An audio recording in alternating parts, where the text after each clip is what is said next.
कोरोनाची जी सध्याची वेव्ह चालली आहे तिच्याबद्दलची असलेली माहिती जी आहे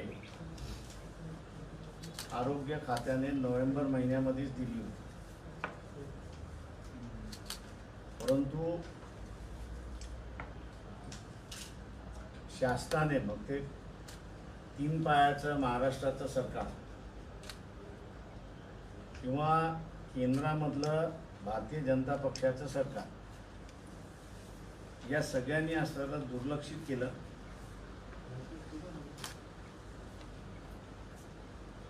येणारी दुसरी वेव्ह कशी असणार या संदर्भातही त्यांनी सुतोवाच केला होता। जे काही इन्फ्रास्ट्रक्चर उभं राहिलं होतं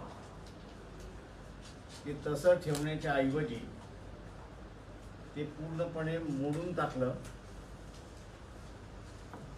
आणि दुसरी वेव्ह ज्यावेळेस आली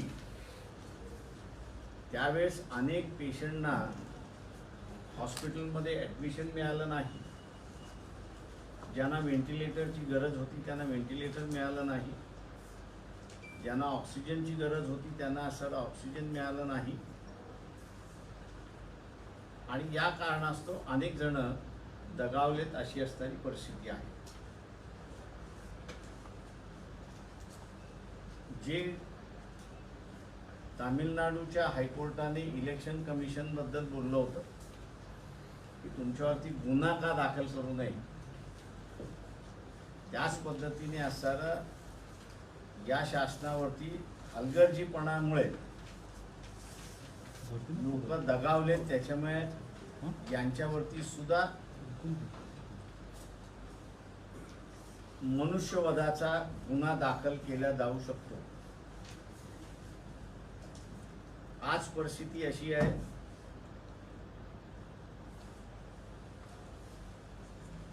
की कोरोनाची तिसरी लाट येणार म्हणून असं त्या ठिकाणी सांगितलं जाते।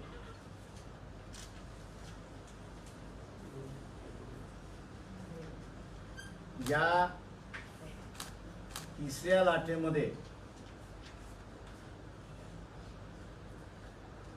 लहान बालकं जी आहेत हे मोठ्या प्रमाणात त्या ठिकाणी बाधित होतील अशी परिस्थिती आहे। या दृष्टीने महाराष्ट्र शासनाने कुठली कारवाई केली आहे अशी त्या ठिकाणी दिसत नाही किंवा उपाययोजना काय काय केल्या पाहिजेत त्याचाही त्यांनी असा आराखडा तयार केलेला नाही किंवा सेंट्रल गव्हर्नमेंटने 0 ते 12 या वयोगटासाठी असणारं जी काही गाईडलाईन काढलेली आहे त्या गाईडलाईन मध्ये त्याला कसा आजार होणार आणि त्याच्यावरती कुठली कुठली औषधं द्यावी लागतील याचं इंडिकेशन सुद्धा त्या ठिकाणी करण्यात आलेलं आहे। जसा रेमडेसिवीरचा आणि इतर औषधांचा तुटवडा पडला, ब्लॅक मार्केटिंग झालं, त्याच पद्धतीने या लहान बालकांसाठी लागणारा औषध जे आहे त्याचा साठा केलाय का, ती चेन ब्रेक होणार नाही आणि सातत्याने मिळत राहील या संदर्भातलं महाराष्ट्रातल्या डिझास्टर मॅनेजमेंटची बैठक झाली आहे असं मला कुठेही दिसत नाही। माझं महाराष्ट्र शासनाच्या मुख्यमंत्र्याला आव्हान आहे की तुमच्या डिझास्टर मॅनेजमेंटच्या कमिटीची नावं ही पहिल्यांदा आम्हाला सांगा, कारण का मुख्यमंत्र्यांना आता भेटता येत नाही किंवा डिझास्टर मॅनेजमेंट मधले जे कोणी सदस्य भेटायला तयार असतील त्यांना तरी आम्हाला भेटता येईल आणि जी काही औषधं असतील, जे काही सजेशन असतील, ॲटलिस्ट त्यांना तरी त्या ठिकाणी सांगता येईल अशी असणारी परिस्थिती आहे।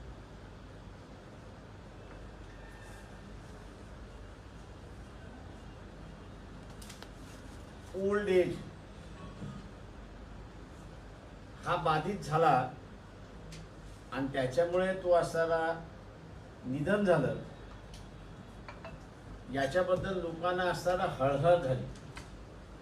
परंतु तरुण पिढीच्या संदर्भातलं लोक सेन्सिटिव्ह किती आहेत हे आपल्याला अकोल्याच्या 2 उदाहरणावरून आपल्याला दिसतंय. तेलगोटे नावाचा असणारा विद्यार्थी हैदराबादला घेऊन जाण्यासाठी 1 कोटी त्याच्यासाठी जमा केले आणि त्याच्याच बरोबर नाटकर हा जो असणारा विद्यार्थी आहे त्याच्यासाठी सुद्धा तेवढीच अमाऊंट लोकांनी डोनेट केली. हे माझ्या अंदाजानं एक येणाऱ्या काळामध्ये विद्यार्थी आणि बालक हा ज्यावेळेस बाधित होईल त्यावेळेस सेन्सिटिव्हिटी किती आहे याचंच असणारं हे छोटं असं मी त्या ठिकाणी मानतो. म्हणजे हा भोंगा असं मी त्या ठिकाणी मानतोय. आणि इथे काही कॅज्युअलिटी मोठ्या प्रमाणात झाली तर लोकांचा रोष हा शासनाला म्हणण्यापेक्षा त्या डॉक्टरांना नर्सेसला पहिल्यांदा फेस करावं लागेल अशी परिस्थिती आहे. कारण का तो एक फ्रंटलाईनचा वर्कर आहे, फ्रंटलाईनमध्ये तोच आहे त्या ठिकाणी आणि त्याच्याचवरती रोष टिंगण्याची असणारी शक्यता मोठ्या प्रमाणात आहे. तेव्हा ह्या बालकांसाठी ॲटली अकोल्यासाठी माझा असणारा आम्ही कलेक्टरला जाऊन त्या ठिकाणी भेटणार आहोत आणि विनंती करणार आहोत की जे सुपर स्पेशालिटी हॉस्पिटल बांधण्यात आलेलं आहे अजून त्याचं सुरुवात झालेली नाही, तर ह्या कोविड पिरियडमध्ये ते चाइल्ड स्पेशलायझेशन किंवा 0 to 12 या वर्षापर्यंतच्या मुलांसाठीच ते एक्सक्लुसिव्हली त्या ठिकाणी असलं पाहिजे. का मोठ्या माणसाला आपण असताना एका ठिकाणी ठेवू शकतो, पण त्या लहान मुलाला आपण असताना एकटं ठेवू शकत नाही, तो राहणार नाही. त्याचे प्रॉब्लेम्स अजून कुठे डिस्कस केलेत असे मला कुठंही दिसलेलं नाही. किंवा ज्या ज्या अधिकाऱ्यांशी मी असताना बोललो त्यांना सुद्धा त्याची आम्ही आता ज्यावेळेस येईल त्यावेळेस आम्ही फेस करू अशी असणारी परिस्थिती आहे. त्याच्यामुळे त्या मुलाबरोबर त्याची आई किंवा त्याचे वडील हा राहिला पाहिजे. आता मुलगा बाधित असेल तर धरून चाललं पाहिजे की त्याची आई किंवा त्याची वडील बाधित होणार आहे. तेव्हा नॉर्मल टाइम्समध्ये आपण असताना एका कोविड पेशंटचा असताना बोजा उचलतो, पण ह्या लहान मुलांच्या वेळेस हा एका ॲडिशनल माणसाचा असणारा बोजा सुद्धा आपल्याला असं उचलावा लागेल आणि त्याला त्याच्यामध्ये राहण्याची सोय तिथे करावी लागेल. अशा अनेक अडचणी त्याच्यामधल्या असणाऱ्या आहेत. दुसरं,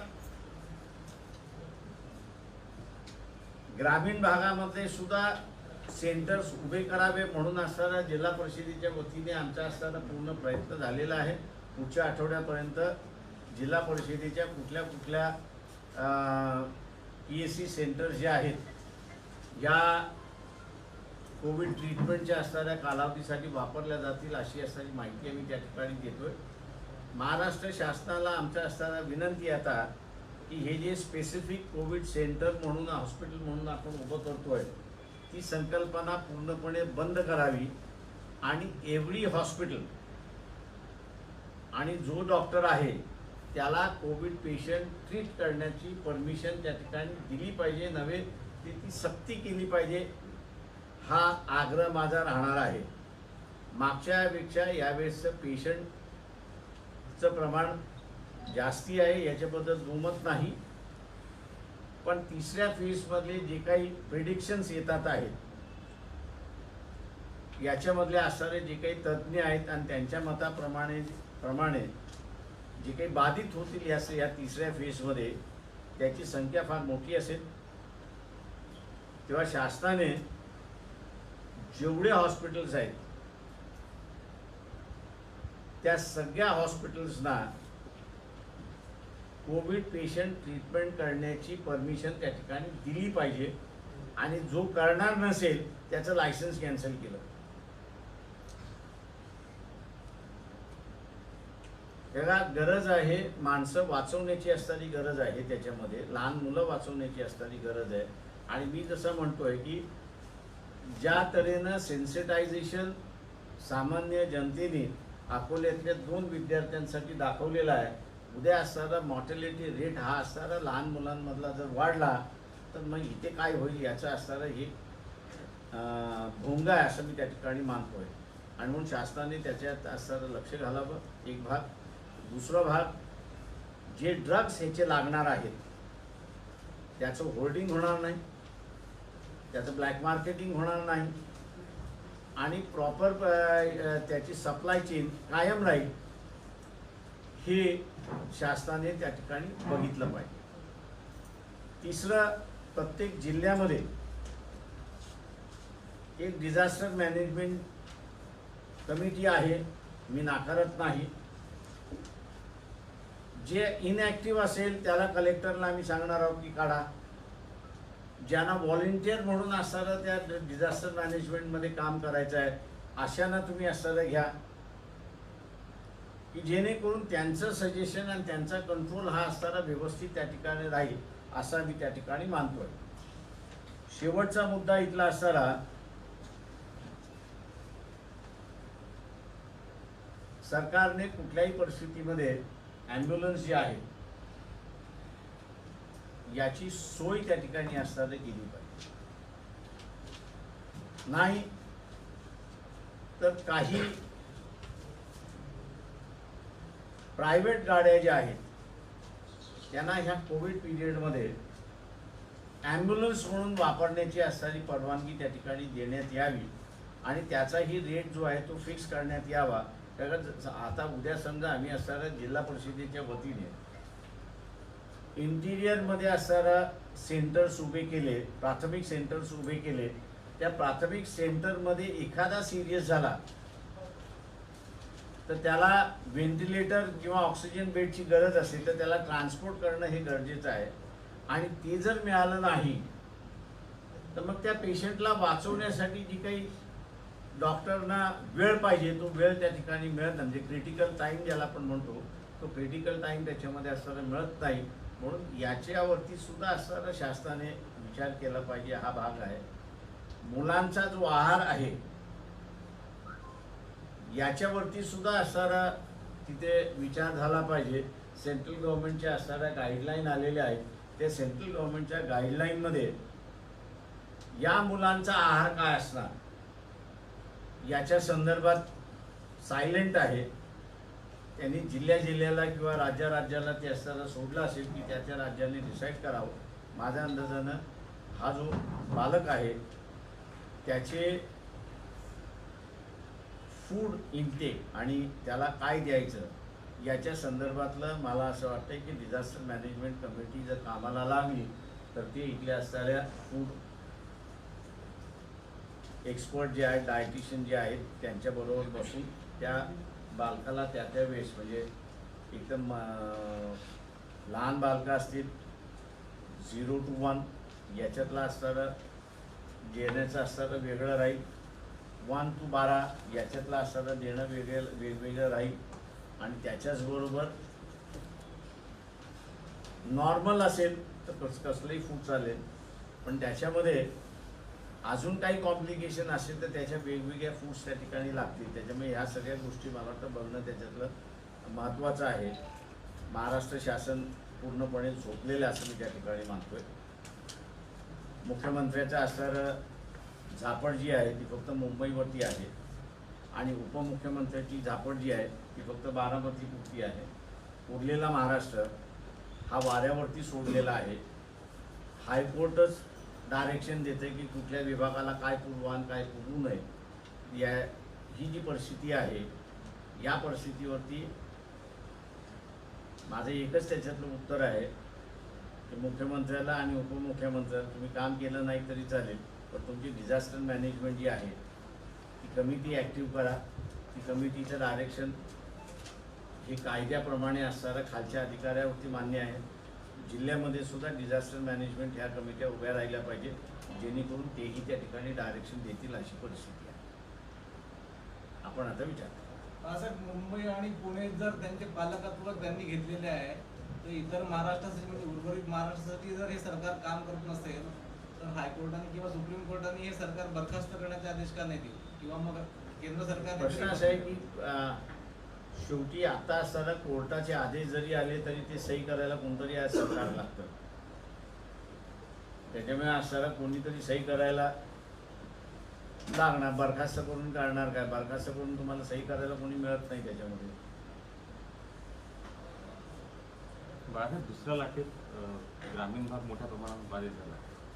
तुम्ही जिल्हा परिषदेचे ग्रुप आपण अकोल्याचा विचार केला तर ग्रामीण भागात पूर्ण आरोग्य यंत्रणेचा बोजवारा उडाला आहे.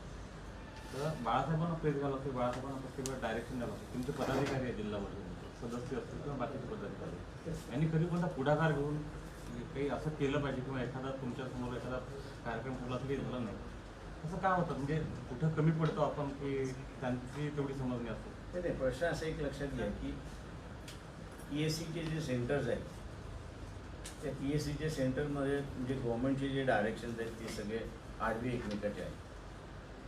PSCचा डॉक्टर असताना हात लावू शकत नाही जोपर्यंत त्याची कोविड टेस्ट झाली नाही तोपर्यंत. तो काय करणार आहे? मला आणावं लागतं शहरात. किंवा कार्यकर्ते इनएफिशियंट आहेत किंवा कार्यकर्त्यांना सुचत नाही असं नाही आहे. तो ग्रामीण भागातला पेशंट उचलतो आणि तो शहरातच आणतो. त्याला तुम्ही ग्रामीण भागातल्या डॉक्टरांना परमिशन दिली आहे. जसं आता मी म्हणतोय की सेंट्रल गव्हर्नमेंटचे गाईडलाईन्स आले 3rd फेजसाठी. आपली सिस्टम जी आहे ती BMS वरती चालते.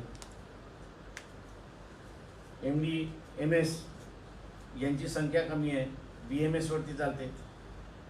आता या BMSला इन्व्हॉल्व करून घ्यावं आणि या BMSला इन्व्हॉल्व करून घ्यायचं असेल तर त्याचं एक 4 दिवसाचं म्हणा 2 दिवसाचं म्हणा ट्रेनिंग हे शासनाने घेतलं पाहिजे ना. जिल्हा परिषद घेऊ शकत नाही का? त्यांना तो अधिकार नाही आहे. त्याच्यामुळे असं हे कमी पडले असं नाही. मी अकोल्यामध्ये असं ही प्रेस कॉन्फरन्स पुण्यामध्ये सुद्धा घेऊ शकलो असतो, का हा महाराष्ट्रभराचा प्रश्न आहे. पण प्रश्न असा आहे की जिथे आपण उभं करू शकतो आणि उद्या असणारा उभं करून त्याला डेमॉन्स्ट्रेट करू शकतो, त्याची रेप्लिका बऱ्याच जिल्ह्यामध्ये झाली ना सुरुवात. म्हणजे आपण अकोल्यामध्ये असणारं कोविड सेंटर सुरुवात केला. महाराष्ट्रभरातल्या 12 जिल्हा परिषदेने स्वतःचे कोविड सेंटर सुरुवात केले. आता मी असणारं जिल्हा परिषदेच्या वतीने PSC सेंटर ग्रामीण भागातले जे आहे तेही आता कोविड सेंटर काढण्याच्या याच्यामध्ये आहोत. आम्ही शासनाला हेच म्हणतोय की तुम्ही एव्हरी हॉस्पिटल आता असणारं कोविड सेंटर म्हणूनच धरा. ते झालं तर आम्हाला असणारं ग्रामीण भागातही पोचता येईल. आणि शासनाला मी असं ती विनंती करतो की BMSला तुम्ही आता इन्व्हॉल्व करून घ्या. पॅटर्न एकच आहे मेडिसिन देण्याचा. तेव्हा त्याला तुम्ही समजावून सांगा की बा हे आले की तू आत्ता असं औषध देत बस त्याच्यामध्ये. त्याला इन्व्हॉल्व केलं तर माझ्या अंदाजानं हा जो शहरी भागामध्ये आणि गव्हर्नमेंट मशिनरीवरती जो प्रेशराईज होतोय तो कदाचित तिथे कमी होईल. महानगरपालिका जनता बाजार साठी खूप सारा त्यांचं इंटरेस्ट दाखवत आहे. कोविड सेंटरसाठी काहीच इंटरेस्ट दाखवत नाही. काही त्यांना कोविड सेंटर कमर्शियल नाही ना. महापालिका आयुक्तांना काही तुमची काही भेट होण्याची शक्यता नाही. मी महापालिकेच्या कमिशनरशी बोललो त्या सगळ्या याच्यामध्ये की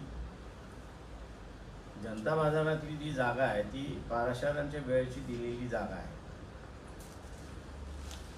आणि ही महानगरपालिका जरी झाली तरी नगरपालिकेने केलेलं काम हे महानगरपालिकेला अनडू करता येत नाही. तर ते मान्य करावं लागतं. त्याच्यामुळे तुम्हाला जनता बाजार हा हलवता येणारच नाही. आणि म्हणून थोडंसं आता बॅकफूटवरती गेले असं दिसतंय सगळं.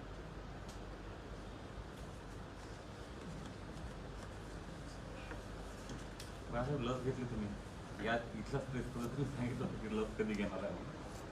हा, लस घेतली 6 महिन्यानंतर घेणारा म्हटलं तुम्ही. तरी वाढदिवसाला मुहूर्त काढलं. कारण असं आहे की पक्षामधले असणारे एकंदरीत 12 कार्यकर्ते कोविडचे बळी पडले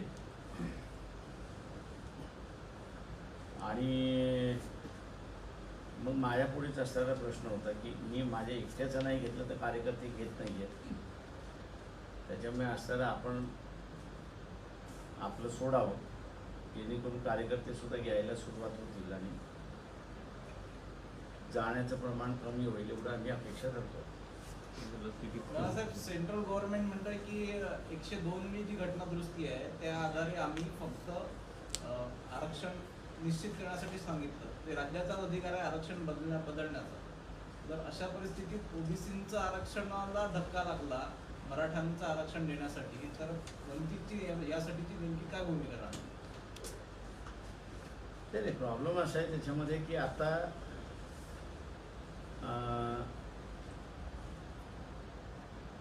मराठा समाजाचा आरक्षणाचा मुद्दा हा सुप्रीम कोर्टाने पूर्णपणे संपुष्टात आणला. हा मुद्दा पुन्हा उपस्थित करायचा असेल तर दोराय स्वामीचं जे जजमेंट आहे 51 सालचं, त्याला पुन्हा असणारं रिव्हिजिट करावं लागेल.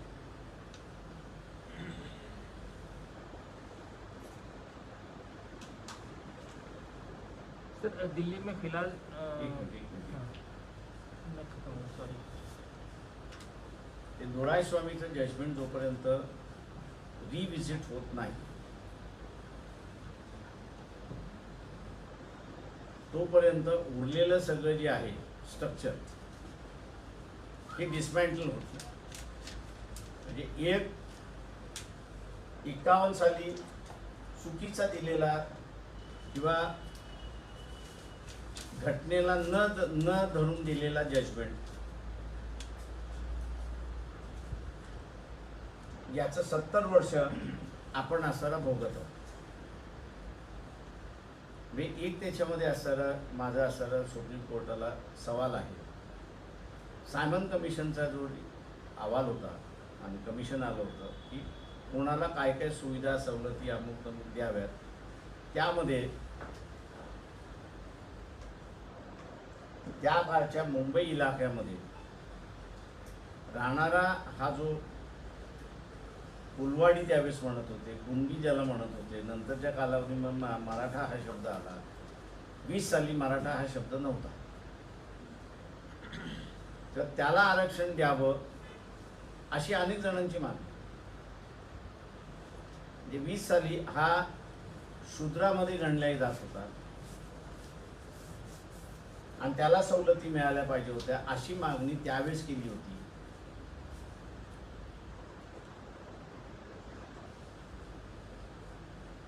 म्हणजे तोही त्यावेळेस शिक्षण आणि राज्यसत्ता याच्या बाहेर होता अशी परिस्थिती आहे. मी आत्ता असताना ज्यावेळेस एक्झामिन करत असताना जी काही आकडेवारी आलेली आहे समोर शासनापुढे कोर्टाने नमूद केलेली आकडेवारी अत्यंत बरोबर आहे मी म्हणतोय, पण त्याच्यामध्ये मिक्सर झाल्यामुळे म्हणून मी जो गरीब मराठा आणि श्रीमंत मराठा हा जो शब्द वापरतोय त्याचं कारणच तो आहे की खऱ्या अर्थाने जो बॅकवर्ड होता त्याला काहीच मिळालं नाही. खुशालगीच्या ह्याच्यामध्ये असताना सगळंच गेलं अशी परिस्थिती आहे. त्याच्यामुळे आत्ता मराठा समाजाला असणारा आरक्षणाचा मुद्दा पुन्हा उपस्थित करायचा असेल तर दोराय स्वामीचं जजमेंट जे आहे याचं पुनरावलोकन करणं गरजेचं आहे. आणि ते पुनरावलोकन केलं तर मग 50% सुद्धा इश्यू जो आहे तो साईडलाईन होऊन जातो. ओबीसी मधून जर आरक्षण दिलं मराठ्यांना तर काय होईल? होणार नाही. आता पॉसिबलच नाही. मराठा या जजमेंटच्या अगोदरपर्यंत पॉसिबल होतं. या जजमेंट नंतर आता असणाऱ्या मराठा समाजाला आरक्षण लागूच होत नाही असाच निर्णय आलाय. सक्षम आहे असं झालं. मराठा आंदोलनात मोठ्या प्रमाणात कुणबी समाजाचा मोठा सहभाग आहे. कुणबी समाजातले ऑलरेडी ओबीसीची सर्टिफिकेट आहे. मग कुणबी समाजाला मराठा मोर्चांमध्ये मराठा आंदोलनामध्ये सहभाग घेण्याची बाध्य दिलं हे कशासाठी होतं तुम्हाला? बाळासाहेब, केवळ राज्यातच नव्हे तर संपूर्ण देशामध्ये लसीचा तुटवडा भासत आहे. परंतु फेब्रुवारीमध्ये आपण बजेटमध्ये 135 कोटी रुपयांची तरतूद केली होती. तर हा 35,000 कोटी. हां तर ते हे तर तुटवडा भासायलाच नको होता. ॲक्च्युली त्यामध्ये 100 कोटी लोकांना आपण देऊ शकलो होतो. तर हे कुठं विरोधाभास होता? विरोधाभास नाही. आज प्रश्न असा आहे की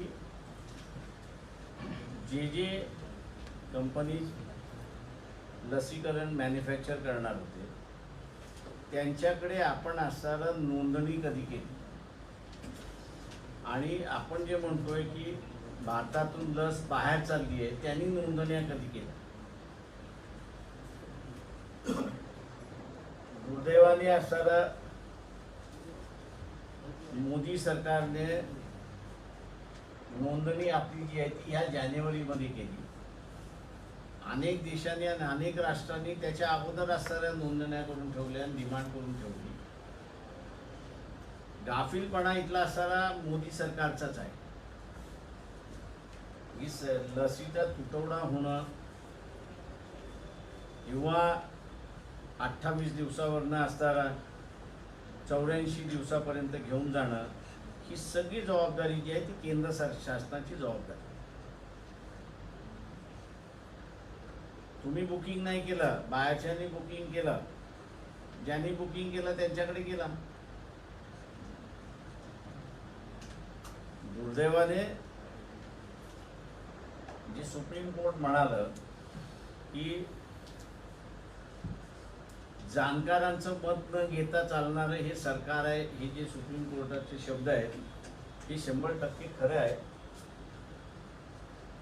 आणि म्हणून असणारा तुटवडा असणारा गेलाय. माझ्याकडे आता एक असणारा एका डॉक्टरची असणारी नोट आहे, मी त्याची असणारी तुम्हाला कॉपी पाठवतो. डेटा असणारा असा सांगतो, ज्यांनी व्हॉलेंटिअर केलं होतं या लसीकरणासाठी त्यांनी असं सांगितलं की पहिल्यांदा असणारं जे आहे ते हे 28 दिवस चालेल. 28व्या दिवशी तुम्हाला बूस्टर द्यावं लागेल. ते बूस्टर दिलं तर पण 6 महिने ते चालत आहे.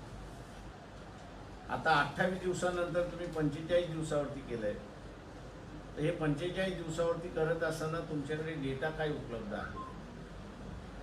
तुम्ही आता 45 दिवसावरनं 90 दिवसावरती घेऊन गेलेला आहे, किंवा 90 दिवसामध्ये घेऊन जाण्याचा याचा असणारा डेटा तुमच्याकडे काही आहे? सरकार डेटा द्यायला तयार नाही आहे. त्या डॉक्टरांचं मत असं आहे की अँटीबॉडीज प्रत्येक माणसामधल्या वेगवेगळ्या टप्प्यामध्ये वेगवेगळ्या ह्याच्यामध्ये त्या संपतात.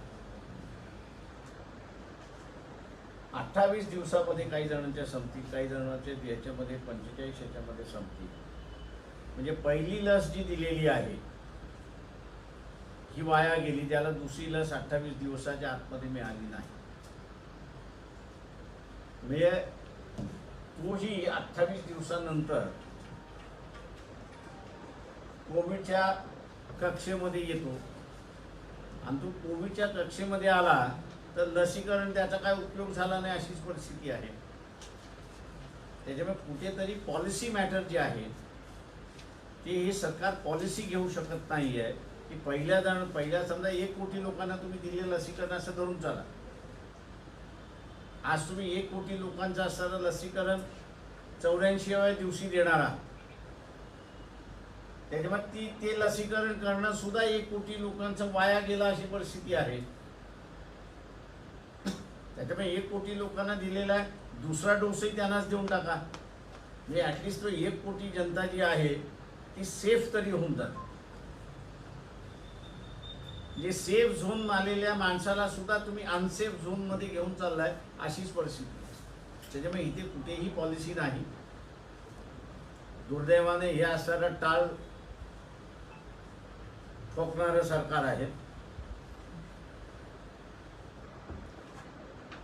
याला राज्य कसं चालवावं, पॉलिसी कशी घ्यावी याची अजिबात जाणीव नाही, किंवा जे कोणी मदत करायला तयार आहे त्यांची असणारी मदत घेत नाही.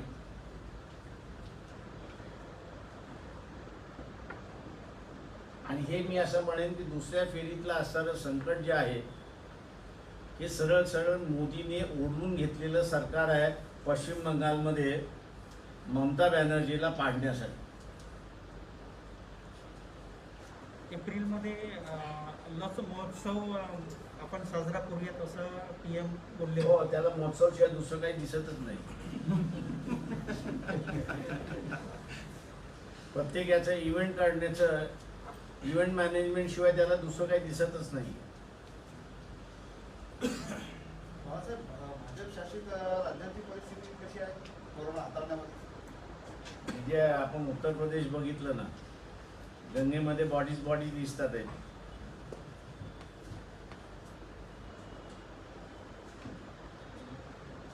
रामराज्य आणण्याचं बोलले होते योगी.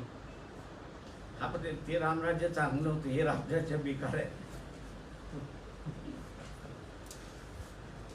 सर, दिल्ली में फिलहाल पोस्टरबाजी चल रही है और कई ऑटो वालों पर जो पोस्टर लगाए हैं उन पर अपराध दर्ज कर उनको गिरफ्तारी भी की जा रही है और फिलहाल इसी पर राजनीति बहुत जम के शुरू है.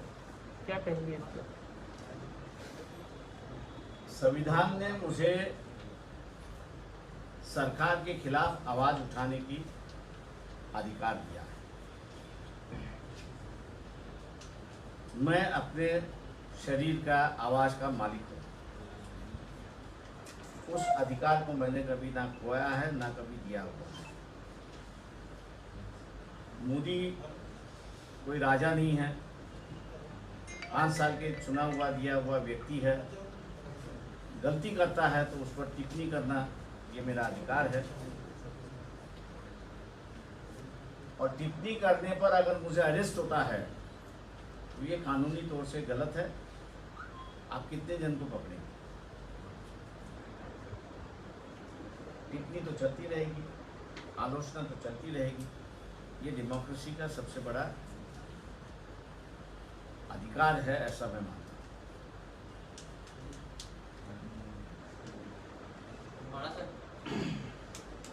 या दुसऱ्या लाटेमध्ये तरुणांचं बाधित होण्याचं आणि मृत्यूचं प्रमाण मोठं आहे आणि नेमकं आताच राज्य सरकारनं तरुणांचं लसीकरण म्हणजे 18 ते 44 वयोगटाचं लसीकरण बंद केलेलं आहे. तर राज्य सरकारची लसीकरणाबाबत दिशा भरकटलेली आहे असं वाटत नाही. ते म्हटलं ना, ह्याला कुठलीच दिशा नाही आहे.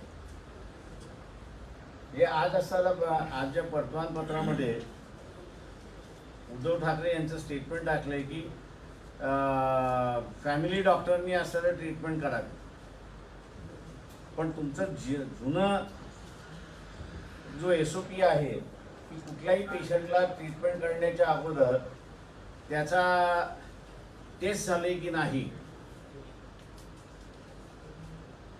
आणि टेस्ट झालं नसेल तर तुम्हाला त्या पेशंटला ट्रीट करता येत नाही. हा SOP अजून अस्तित्वात आहे ना, तो कुठे कॅन्सल केलाय तुम्ही?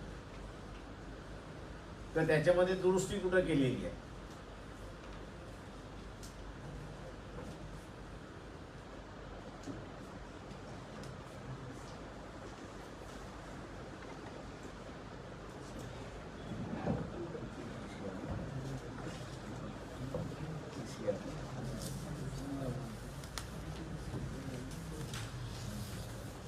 ITPCR ची जी टेस्ट आहे तिथं आज ऑफिशियली SOP आहे ना तयार, की ते झाल्याशिवाय तुम्हाला ट्रीट करता येतच नाही. आणि म्हणूनच आम्ही असं ती मागणी करतो की प्रत्येक हॉस्पिटलला तुम्ही असं ट्रीटमेंट करण्याचा SOP काढा आता, आणि जुना SOP तो विड्रॉ करा.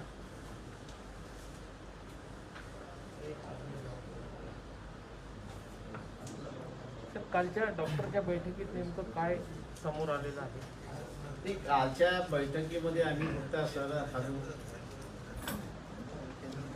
सेंट्रल गव्हर्नमेंटच्या गाईडलाईनमध्ये जे इश्यू नाहीत त्याच्या संदर्भातली चर्चा झाली. त्याच्यानंतर अनेक डॉक्टरांनी स्वतःहून व्हॉलेंटिअर केलं की आम्ही असं काम करायला तयार आहोत. आमच्या हॉस्पिटलला जर परमिशन काढण्यापेक्षा सरसकट जर परमिशन मिळाली तर आम्ही असं कोविड पेशंट ट्रीट करायला त्या ठिकाणी तयार आहोत, आणि जी काही मदत आमच्याकडून लागेल ती मदत आम्ही द्यायला. तर एरवी आता या काही दिवसामध्ये असं आढळलं की जास्त क्रिटिकल पेशंट हे प्रायव्हेट हॉस्पिटलमध्येच होतात आणि शेवटी मग GMCला नेऊन काय जे औषधं नको पाहिजे आहेत 5 स्कोरवर रेमडेसिवीर नको पाहिजे आहे पण त्या ठिकाणी रेमडेसिवीरची जबरदस्ती केली जाते असंही होते. ते असे 2-4 हॉस्पिटल्स आहेत की ज्याच्याकडे चालेल सगळ्या मेडिकल फॅकल्टीला त्याच्यामध्ये चिरडू शकत नाही ना. नाही तेच म्हणतो की शासनाने एक त्याच्यावर पूर्ण ट्रीटमेंटचं एक पूर्ण रेड बोर्डच हे केलं पाहिजे असं याच्यामध्ये SOP मध्ये आलं पाहिजे ना. ते माझ्याकडे ते मी जसं म्हणालो तुम्हाला की डिझास्टर मॅनेजमेंट जिल्ह्याची व्यवस्थित असेल आणि तिला असणारा एक चांगला अधिकारी तिथे बसवला आणि हे केलं तर कलेक्टरवरचा भार हाही कमी होतो तिथे. आज कॉर्पोरेशनच्या हद्दीमध्ये कॉर्पोरेशन काही करत नाही. ॲटलीस्ट जिल्हा परिषदेच्या हद्दीमध्ये असणारं CO लक्ष घालून काही ना काहीतरी त्याच्यामधलं असणारं सुरुवात आहे तो एक हेल्पिंग हँड आहे कलेक्टरला.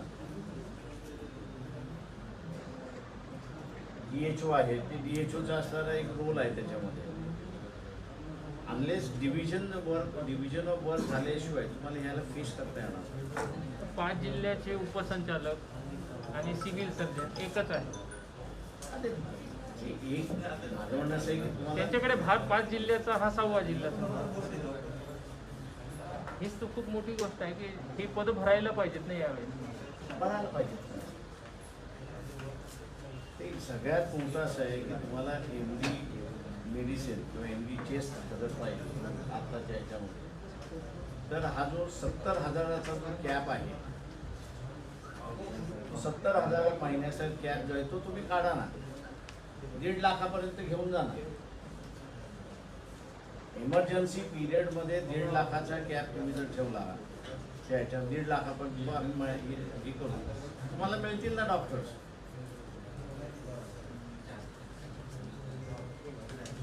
काही प्रॅक्टिकल निर्णय आहेत ते प्रॅक्टिकल निर्णय मुख्यमंत्र्यांनी घेतले पाहिजेत असा आमचा आग्रह आहे.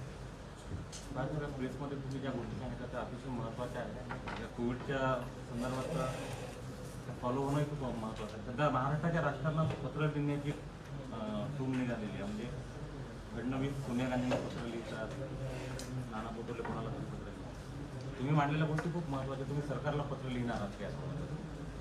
आमचे निवेदन जाईल ना सरकार. आम्ही कलेक्टर मार्फत पाठवणार. तर काय आम्ही ज्या ह्या केलेल्या त्या ह्या कलेक्टरच्या लेवलवरच्या काही गोष्टी तिथे काही गोष्टी कलेक्टरला सरकारकडून केलं पाहिजे म्हणून सरकारला तिथे हे करणार.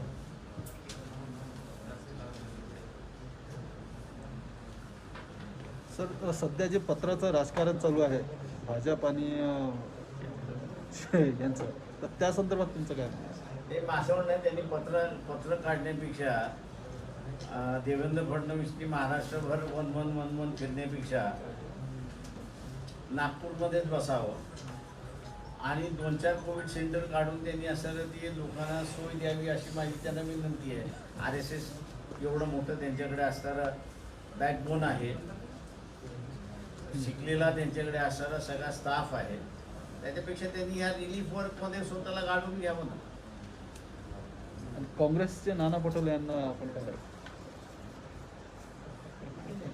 रिसोर्सफुल देवेंद्र आहे पटोले सरकारच आहे. सर संघ प्रमुखांनी काल आपल्या वक्तव्यात म्हटलं की दुसऱ्या लाटेची आहट असतानाही सरकार आणि जनतेमध्ये हे माझं एवढं फक्त म्हणणं आहे त्याच्यामध्ये की मोहन भागवत हॉस्पिटलमध्ये होते, त्यांना ट्रीटमेंट दिल्या जात. त्यांचा दिवसाचा आहार काय होता हा त्यांनी जाहीर करावा.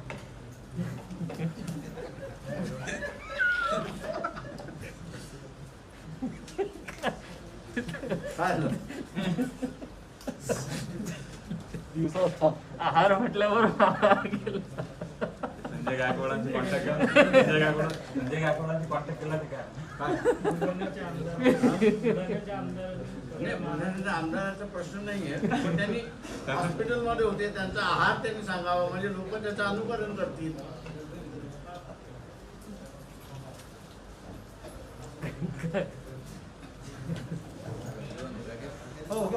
सर्वजण या पत्रकार परिषदेला उपस्थित झाला. सर्वांचे मी आभार व्यक्त सर्वांना तुमच्या सर्वांनी नाश्ता करा.